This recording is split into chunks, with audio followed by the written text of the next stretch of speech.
Hello everyone, welcome to the study with Mayank. मैं हूं आपका मयंक। हम लोगों की यहां पर क्लास 6 की एनसीईआरटी ज्योग्राफी की सीरीज चल रही है। आज आपका यहां पर अध्याय चौथा है। यहां पर हम लोग मानचित्र के बारे में पढ़ेंगे। तो चलिए स्टार्ट करते हैं आज का वीडियो। देखते हैं हमें क्या क्या डिस्कस करना है यहाँ पर। जैसा कि आप सभी लोग जानते हैं, भूगोल विषय में मानचित्रों का एक विशेष महत्व है। यानी कि पूरा का पूरा जो भूगोल है ये मानचित्रों पर ही निर्भर है। बिना मानचित्र के हम भूगोल विषय का अध्ययन नहीं कर सकते हैं। तो भूगोल विषय को अगर हमें अच्छे से जानना है तो हमें मानचित्रों को पढ़ना और उसका अध्ययन करना भी आना चाहिए कि मानचित्रों को हम कैसे पढ़ेंगे, मानचित्रों के क्या क्या उपयोग हैं, कौन कौन से प्रकार के मानचित्र होते हैं, मानचित्रों में कौन कौन सी दिशाएं होती हैं। तो ये सब चीज़ें हमें पता होनी चाहिए। तो मानचित्र के इस विषय में हम यहाँ पर अध्याय में डिटेल में डिस्कस करने वाले हैं। हम लोगों ने पहले के जो अध्याय हैं यानी कि प्रथम अध्याय में ये पढ़ा था कि पृथ्वी की जो आकृति है ये पूरी तरह से गोल नहीं है बल्कि भू आब के आकार की है और पृथ्वी जो है अपने ध्रुवों पे चपटी हुई है और मध्य में थोड़ी उभरी हुई है। तो पृथ्वी का पूरा अध्ययन करने के लिए हम इसके एक मॉडल का सहारा लेते हैं और इसके मॉडल को हम ग्लोब के नाम से जानते हैं। तो ग्लोब पर पृथ्वी को दर्शाया जाता है। ग्लोब पर जो है पृथ्वी पर जैसे स्थान मौजूद हैं यानी जहाँ पर महासागर या महाद्वीप मौजूद हैं, ठीक वैसे ही ग्लोब पर भी इन सबको दर्शाया जाता है। लेकिन ग्लोब पर जो जानकारी दर्शाई जाती है वो जानकारी अपने आप में पूर्ण या पर्याप्त नहीं होती है। ग्लोब पर जो बहुत सारी बारीक जानकारी होती है वो छूट जाती है। जैसे किसी शहर के बारे में, किसी गांव के बारे में, किसी शहर के मैप के बारे में, किसी गांव के मैप के बारे में, या किसी राज्य या किसी देश के मैप के बारे में, या फिर वहाँ की जो विशिष्ट मैप है उनके बारे में बहुत सारी चीज़ें छूट जाती हैं। तो बहुत सारी चीज़ें हम ग्लोब में मिस भी कर देते हैं। तो ग्लोब जो है हमें पृथ्वी के बारे में तो हमें जानकारी देता है, लेकिन हमें किसी स्थान विशेष के महत्व के बारे में, किसी स्थान विशेष के विशिष्ट मैप के बारे में जानकारी में से नहीं मिल पाती है। अगर हमें इन सब चीज़ों की जानकारी प्राप्त करनी है तो हमें मानचित्रों का उपयोग करना पड़ता है। तो मानचित्रों से हमें देश के बारे में, राज्यों के बारे में, जिलों या शहरों या फिर गांव के बारे में, ये सब चीज़ों की जानकारी हमें मिल जाती है। मानचित्र जो है पृथ्वी की सतह या फिर इसके एक भाग का पैमाने के माध्यम से, यानी कि मानचित्र में पैमाना होता है तो पैमाने के माध्यम से चपटी सतह पर खींचा गया चित्र होता है। और मानचित्रों से हमें ग्लोब की अपेक्षा ज़्यादा जानकारी प्राप्त होती है। मानचित्रों पर स्थलाकृतियों को, सड़कों को, रेल मार्गों, नगरों और गांव आदि को भली भांति रूप से दर्शाया जाता है। देखिए, जब बहुत सारे मानचित्रों को एक साथ रख दिया जाता है तो एटलस बन जाता है। यानी जब बहुत सारे मानचित्रों को एक साथ किसी बुक में कंपाइल कर दिया जाता है तो एक एटलस वाली किताब तैयार हो जाती है। इसे एटलस कहा जाता है। अब यहाँ पर मानचित्र के प्रकार बताए गए हैं। देखिए, वैसे तो मानचित्र कई प्रकार के होते हैं, लेकिन यहाँ पर 3 प्रमुख प्रकार के मानचित्रों के बारे में बात की गई है, जिसमें पहला मानचित्र का प्रकार है भौतिक मानचित्र। भौतिक मानचित्र में पृथ्वी की जो प्राकृतिक आकृतियां हैं, जिनमें पर्वत, पठार, मैदान, नदी या महासागर या फिर महाद्वीप वगैरह शामिल हैं, इन सबको दर्शाया जाता है। तो इनको भौतिक या फिर उच्चावच मानचित्र कहा जाता है। अगले प्रकार के मानचित्रों में राजनीतिक मानचित्र आ जाते हैं। तो राजनीतिक मानचित्रों में राज्यों के बारे में, नगरों या शहरों या फिर जो गाँव वगैरह हैं या विश्व के अन्य देश या उनके जो राज्य हैं उनकी सीमाओं को दर्शाया जाता है। तो ऐसे जो मानचित्र होते हैं उनको राजनीतिक मानचित्र कहा जाता है। एक अगले प्रकार का मानचित्र जो है वो है थीमेटिक मानचित्र। तो थीमेटिक मानचित्र जो है कुछ विशिष्ट प्रकार की जानकारियां प्रदान करते हैं, जैसे कि सड़क का मानचित्र है, या फिर जो आपकी रेल लाइन है, रेल लाइन का जो जाल है उसका मानचित्र दे रहे हैं, वर्षा का मानचित्र दे रहे हैं, वन का दे रहे हैं, या फिर किसी उद्योग वगैरह का या इंडस्ट्रियल एरिया का मानचित्र दे रहे हैं। तो ये सब जो मानचित्र दर्शाए जाते हैं इनको थीमेटिक मानचित्र माना जाता है। अब यहाँ पर मानचित्र के घटक बताए गए हैं। देखिए, मानचित्र के 3 प्रमुख घटक होते हैं। इनमें दूरी, दिशा और प्रतीक शामिल हैं। इन तीनों से मिलकर मानचित्र तैयार होते हैं। दूरी की अगर हम बात करें तो जैसा कि आप लोग जानते हैं, जब हम मानचित्र पर किसी विश्व के स्थान का या विश्व के किसी देश का या 2 राज्यों के बीच का या 2 स्थानों के बीच का मानचित्र तैयार कर रहे होते हैं तो उस समय सबसे इंपॉर्टेंट फैक्टर होता है जो स्थानों के बीच की दूरी है, वो जैसी वास्तविक दूरी है वही दूरी हम मानचित्र पर भी इंगित करें, जिससे कि जब भी कोई व्यक्ति मानचित्र का अध्ययन करे तो उसे पता चल जाए कि कितनी दूरी पर यह मानचित्र खींचा गया है। इससे हमें पता चल जाए कि वास्तविक दूरी 2 स्थानों के बीच की कितनी है।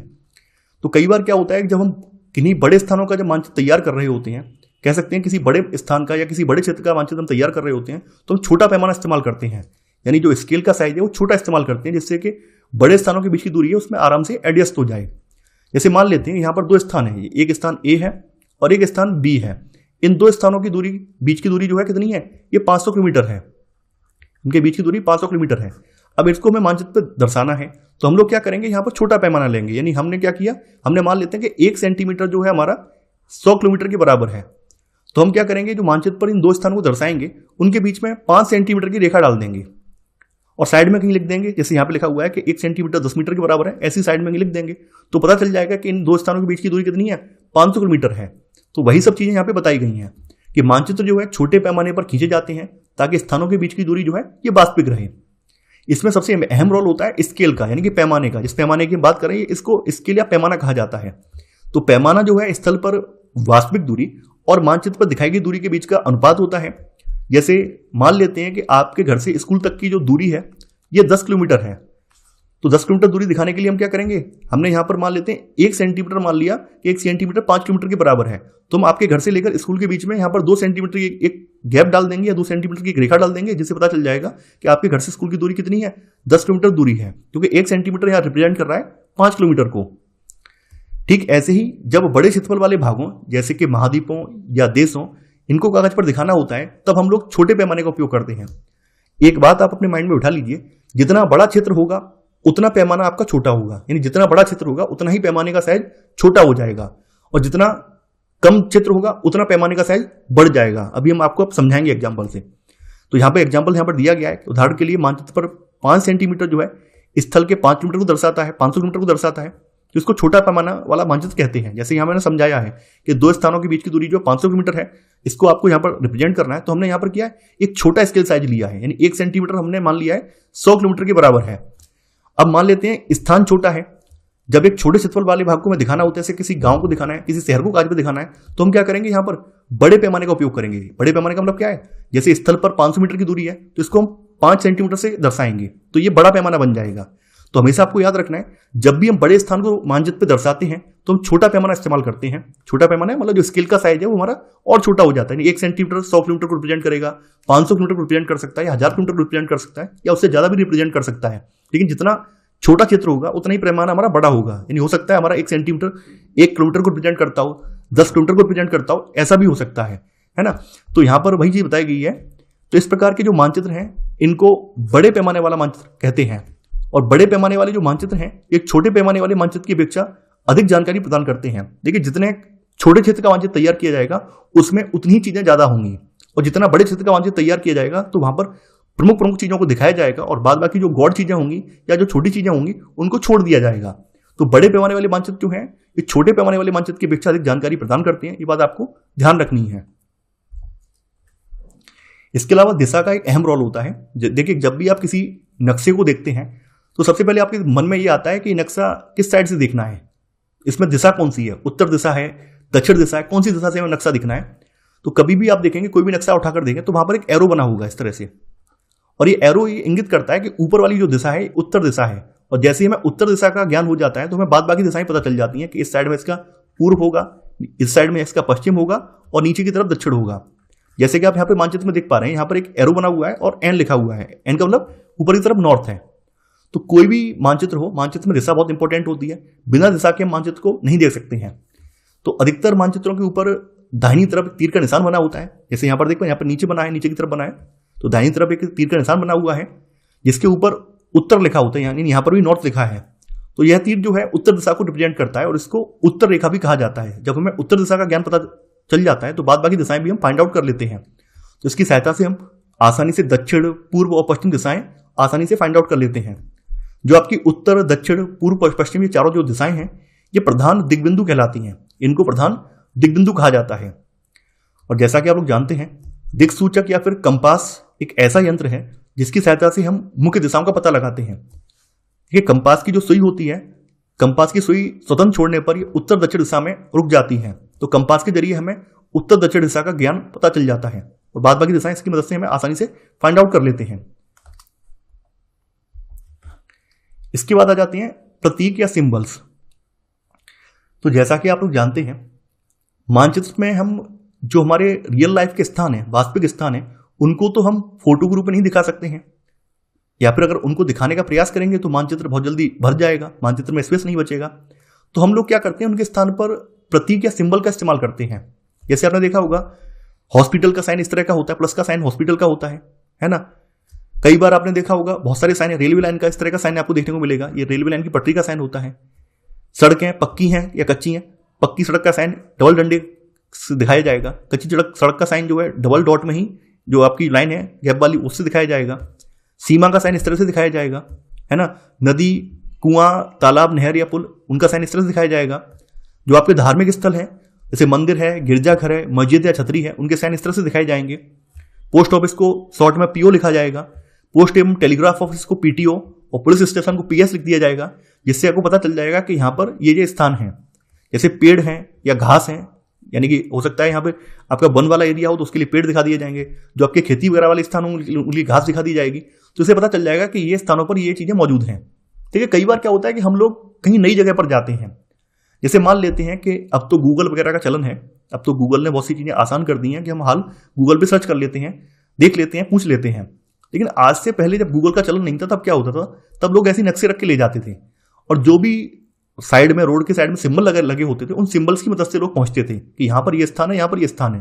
जैसे मान लेते हैं कि आप कहीं ऐसी जगह पर गए जहाँ की भाषा आपको नहीं आती है और आप अपनी भाषा से उन्हें समझा भी नहीं सकते हैं, तो आप क्या करेंगे, तो आप वहां पर जो ये साइन है उन साइनों की मदद से ही आप आगे बढ़ेंगे। जैसे कहीं पर बोर्ड पर ये साइन बोर्ड लगा हुआ है रेलवे लाइन का, तो आपको पता होगा कि इसके आगे रेलवे लाइन जा रही है, रेलवे लाइन जा रही है तो कहीं ना कहीं रेलवे स्टेशन भी होगा। तो ऐसे करके ये साइन जो है आपको दुनिया भर में यूनिवर्सल रूप में देखने को मिलते हैं, यानी कि इन साइन के बारे में एक अंतर्राष्ट्रीय रूप से सहमति बनी हुई है और दुनिया के हर देश में इसी प्रकार से ये साइन इस्तेमाल किए जाते हैं, जिससे कि आप कहीं भी अगर जाएंगे तो आपको चीजों को ढूंढने में आसानी रहेगी। तो यहां पर वही सब चीजें बताई गई हैं कि किसी भी मानचित्र पर विभिन्न आकृतियों को निश्चित अक्षरों, छायाओं, रंगों, चित्रों और रेखाओं का उपयोग करके दर्शाया जाता है। ये प्रतीक कम स्थान में हमें अधिक जानकारी प्रदान करते हैं। मानचित्रों की एक यूनिवर्सल लैंग्वेज होती है, विश्वव्यापी भाषा होती है, जिसे सभी आसानी से समझ सकते हैं। तो विश्वव्यापी भाषा का मतलब क्या है, जैसे मैंने आपको बताया था कि किसी हॉस्पिटल के लिए या किसी मेडिकल शॉप के लिए प्लस का निशान होता है, प्लस का सिंबल होता है, तो ये एक यूनिवर्सल भाषा है। ये ऐसा नहीं है कि अमेरिका में अलग होगा, भारत में अलग, सब जगह का एक यूनिवर्सल साइन है ये, है ना। इन प्रतीकों के उपयोग के संबंध में एक अंतर्राष्ट्रीय सहमति भी बनी हुई है। इन्हें रूढ़ प्रतीक कहा जाता है, इनको रूढ़ प्रतीक भी कहा जाता है। जैसे उदाहरण के लिए बताया गया है कि सामान्यतः जो नीला रंग है, तो नीले रंग का इस्तेमाल जलाशयों के लिए, भूरा रंग जो है पर्वतों के लिए, पीला रंग जो है पठारों के लिए और हरा रंग मैदानों को दर्शाने के लिए किया जाता है। इसके बाद आ जाता है रेखा चित्र, स्केच। देखिए, जिस तरह से मानचित्र पैमाने पर बनाए जाते हैं, मानचित्र को बनाने के लिए हमें दिशा, दूरी और प्रतीक चिन्ह, इन सब का प्रयोग करते हैं, तब हम मानचित्र तैयार करते हैं। रेखा चित्र क्या है, रेखा चित्र आपके स्वयं के ऑब्जर्वेशन पर आधारित होता है। अब जैसे मान लीजिए कि आप अपने दोस्त को, जैसे आप किसी विद्यालय में पढ़ते हैं या कहीं किसी कंपनी में जॉब करते हैं और आपको समझाना हो कि हमारा घर यहाँ से कितनी दूर पड़ रहा है, आप हमारे घर कैसे, उसे इन्वाइट करते हैं कि आपको हमारे घर आना है, तो आप क्या करेंगे, कागज पर, एक रफली कागज पर आप अपने जो आपकी ऑब्जर्वेशन है उस ऑब्जर्वेशन के आधार पर एक रेखा चित्र तैयार करते हैं, जिससे कि वो आपका दोस्त है, आपका जो सहपाठी है, आसानी से समझ जाए कि आपका घर का रास्ता आपके स्कूल से या आप जहाँ पे जॉब कर रहे हैं वहां से कितनी दूर है। तो इस तरह के जो मानचित्र होते हैं जो आपके ऑब्जर्वेशन पर आधारित होते हैं, यानी याददाश्त पर आधारित होते हैं, तो वो मानचित्र रेखा चित्र कहलाते हैं। तो रेखा चित्र एक आरेखन है जो पैमाने पर आधारित ना होकर आपकी याददाश्त और जो स्थानीय प्रेक्षण है इस पर आधारित होता है। जैसे आज के समय में तो गूगल का चलन है, गूगल मैप है। पहले के समय में जब भी लोग कहीं यात्रा करते थे, तो जैसे हमारे टाइम में, यानी कि आज से 10 साल पहले हम जब कहीं जाते थे, उस समय भी ये था कि हमारे पापा जहाँ जहाँ जो जगह घूमे हुए थे तो उनके बारे में बताते थे कि आपको यहाँ पर उतरना है, बस स्टैंड से आपको इस साइड में जाना है, इस जगह इस रोड से आपको राइट लेना है या लेफ्ट लेना है। इस तरह के रेखा चित्र वाले मानचित्र बना के देते थे कि आप इस तरह से आप इस रास्ते से जाएंगे, जब गूगल का चलन नहीं था।